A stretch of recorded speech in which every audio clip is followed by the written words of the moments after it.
Another moment, another beautiful time living by the code. I'm your host, Jackson. So, I began, I think I was talking about how to differentiate between acts of service and acts that are rendered for a reward. And I think I'm gonna stretch it a bit so that you can be able to get the gist of what I'm trying to pass across. So people usually interact with you based on the door that you've opened for them.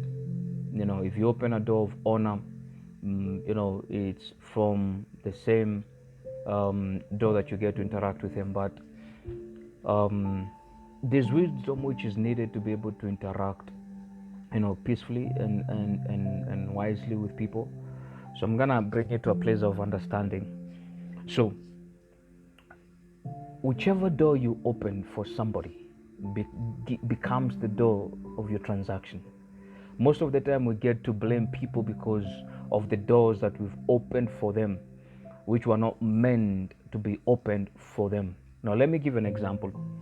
So this year I got working on a particular book, and I had met the author, before even interacting with them on the book. I'd met them on a previous leadership summit, and they were speaking in this summit, and I love the exposition. I love the exegesis of their speaking. So it's during that leadership conference that I got to interact with their mindset, and I desired to know more about them. So they were selling some books, so I got to buy the books, and I loved the whole exposition they presented. It was on Leadership Summit. So that was years ago. So I got the opportunity to meet with them again through another individual, close of last year, and we got to do a project with them through this individual, and yet I got to interact with them. So when they called me to be able to do this project with them, I was more eager to do it, with them and for them, because I had now had two interactions with them, and I had loved what they were presenting, or what they stood for. So they, I'm gonna use a male example. So he's somebody that has been in life, in business, in ministry, in leadership and such, and I honored the fact that they've walked in life and garnered wisdom to be able to lead other people. So when I met them, when they called me to be able to do the project with them, what I did is I forego the professionalism, and I decided to interact with them from a place of honor because of what they had done. Now, so the project initially was supposed to be above 100k. So I decided to, because of what they had contributed to, the society and such, to give them an honorarium discount, and so I did. But as we get to working, it got to me, because the first time I did that, they asked me, how much are we gonna talk? And first and foremost, I'd given my speech. I know I honor what you've done in the industry. I honor what you've done to people, and as such, I'm gonna do this project as a means of honor. Okay, so we begin the project. So they asked me, how much am I supposed to receive from them as a down payment? I said, what, I normally ask for 50%, and since this project was supposed to be 160,000, and I charged it 60,000. They negotiated. It came to 50,000, and it was quite some jobs. It was tedious. So I said, okay. So they said, how much? I said, for that I normally take half, so 30,000 will do. And the immediate response was, that's too much. So immediately within me, I knew just something within me stood, and what stood within me is, this person does not trust that you'll be able to accomplish the job, let alone do it perfectly. So they said, I'm gonna give you 20,000. I said, okay, it's okay. And they sent me the 20,000 to be able to do the project. So we began to do the project, but immediately within me, my spirit was not comfortable with what the transaction, because now I'm entering into a space with an individual. The amount of work is too much, yet I had rendered to do it from a place of honor. You get me? But now I'm beginning to realize that I've compromised the professionalism, and I've opened a gate and a door of honor, and to which I must comply with it. So we began the project. Boom, boom. I do the project, and then come the first phase of doing the project. They call me off, which I don't usually do.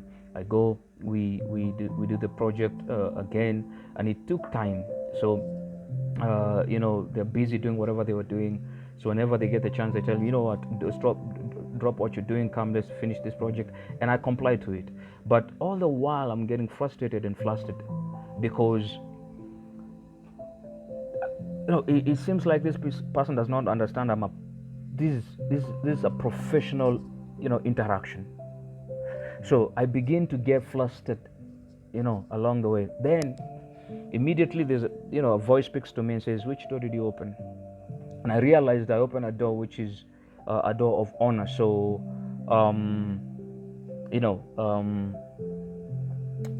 anyway, I'm gonna have to finish that. So we work and we finish the job. But towards the end of finishing the job, I had already gotten tired working with this individual, and I had spoken to myself and say, you know what, the next project I'll do this person, I will not do it from a place of honor. I'm gonna do it from a place of professionalism. This is what I do, this is what I charge, and this is how I work. Because when I opened that gate, that door of interacting with them from a place of honor, I realized that it was easy for them to abuse the privilege. And that's what they did. So I was flustered, but then I began to realize that it was not in their place to actually, be flustered. It was in my place. And because I opened a door that I was not supposed to open for somebody who was not supposed to open it to. Because the Bible says, give honor unto whom honor is due. So it's not everybody that you honor. Honor is meant for specific people. And that's the reason why, God was telling someone, I will honor whom honoreth me. And I will deem less that which of whom will not honor me. You get me? So I realized something. I realized that I opened a door of honor for somebody that was not supposed to be, to interact with that, without realm, without place. So when I was sitting and meditating on this, I realized something, that most of the time we open gates and doors to people who are not supposed to have access to those doors and those gates.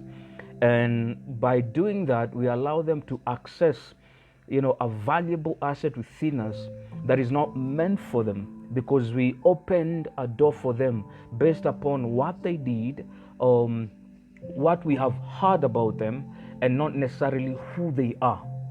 So most of the time you realize that our interaction with people, I gotta say that most of the time the interaction, especially with people that we do not know, comes from a place of what we've heard of them, or what we seemingly know about them, and not generally what they are, who they are. So at the end of the day, you realize that you begin to be flustered and frustrated with a relationship because you opened a door unknowingly to somebody who was not supposed to pass through that door to access whatever you have. So I realized that people who are above you most of the time will use you,